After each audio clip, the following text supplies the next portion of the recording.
Hello, my name is Nodis. This is actually my first video, so if you're watching, thank you for watching. I've come here to have a little conversation. I want to start a little vlog series. I've seen sort of a renaissance of just casual videos of people just kind of sitting around and vlogging and talking. Excuse me, I'm going to put the hat on. I'm going to put that. I know vlogs have always been a thing, but I've seen more of it lately. But I really wanted to just talk about some things that have been on my mind. I've been struggling with putting my thoughts into words, putting my feelings into words, and I think this would be perfect practice. So I'll have a little conversation with you. First off, I've been listening to a book called, an audiobook called The Book of Love and Creation by Paul Selig, and the themes of fear, and rather how to escape paradigms of fear, have been really inspiring to me. I know there's a lot of fear in this day and age, and it can be hard to escape fear and rise above it without necessarily flexing your privilege and disrespecting people who are in a, like for me, obviously, as a white man,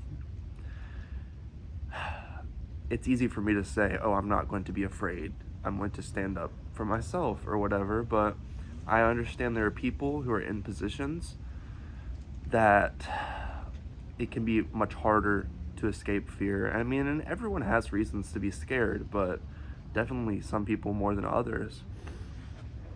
But a lot of what this book is about is that kind of when you're in the mode of fear, you can be against the mode of love. And to be fearful is to not trust your own self, or to trust even like Mother Nature, to not trust your soul, that what you need will come to fruition for you. What you need will come to you in the right time. And I know it can be hard to argue everything happens for a reason. Surely horrific things happen. I cannot really explain to you how someone being murdered or etc.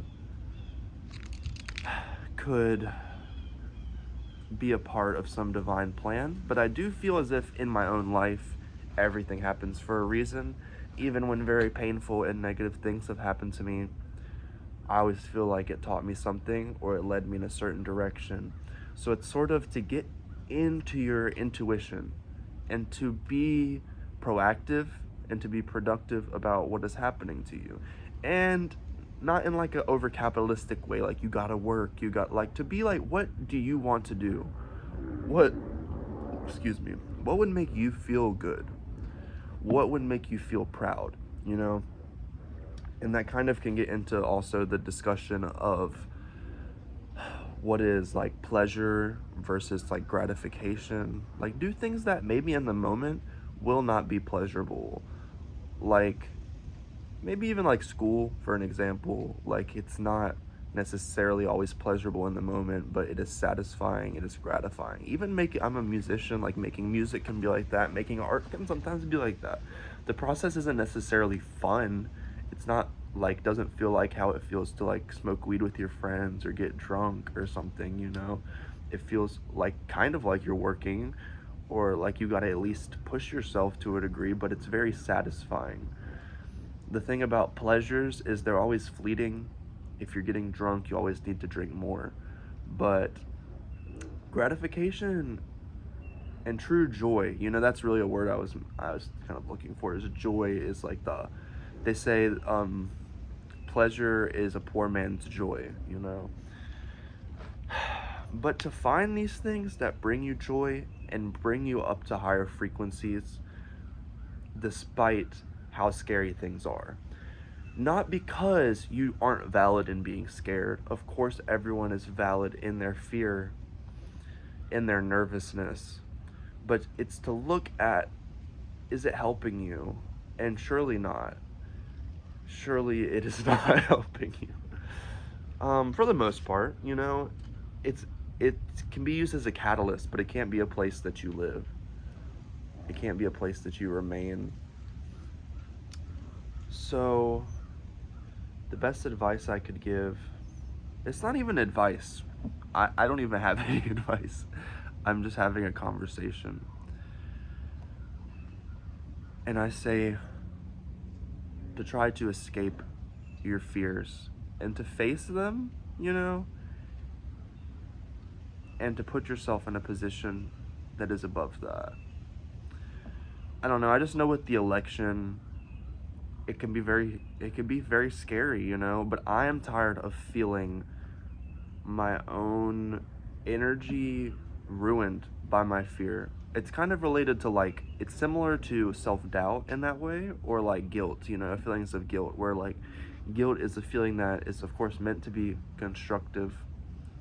You feel guilty because you did something bad, but then when you let that eat you up to a horrible point that you're not really doing anything about it, you're just now becoming guilty, and then you feel so guilty that you're like, well, fuck it, I'm already a piece of crap, I might as well just do whatever I want, might as well continue ruining my life. And that's just not a good place to live. So it's to like take that guilt and be like, okay, I did something wrong, but what am I going to do about it? Am I going to just allow myself to keep making the same mistakes? Am I going to allow my life to even get worse because I did one bad thing? No. And to that end, sometimes it can be better to just avoid your guilt altogether. I mean, but not to avoid it. You have to process it, but like really to not let it linger, because it can evoke bad emotions, and fear, and it can evoke bad behavior and attitudes. And fear can be like that too sometimes, where it's like you have surely a reason to be scared, and I'm not going to go against that. But when you live in that place, you're attracting fear to you, and it ties into like manifestation. Like what you set your mind towards will become your reality. So I've been working to set my mind towards what I would like to see, Obviously, we're all struggling with money as well. And like for me, like to fear, like I have some credit card debt, to fear that and also like a lot of fear is about you're scared you're going to be punished somehow, and punishment is like a number one tool of suppression, and it's really like to not be scared, to be brave, and to be wholesome and loving and kind to the world is like one of the greatest acts of rebellion that you can partake in, honestly. And it can feel like to be scared can be like letting the other people win, letting your oppressor exert their control over you. Sorry, there's a plane passing by. But yeah, and it's to find joy in the world despite how scary things might be. And I know you got it, and I know I got it. And I really want just everyone to focus on working on yourself, And I know that can be a trite thing to say, but like it's true. If everyone were able to heal themselves, we wouldn't have these problems. And I know it's frustrating when you're doing a lot of work on yourself and there's people out there just flaunting their hatred, flaunting their unapologetic hatred and suppression. And I know that's hard, and it's easier said than done to escape that paradigm of fear, but it's rewarding, and it's what will actually lead to change, It's what can lead to the beautiful life. It's like you deserve to live a beautiful life. You deserve to live a beautiful life. No matter how scary things are, you deserve to find meaning.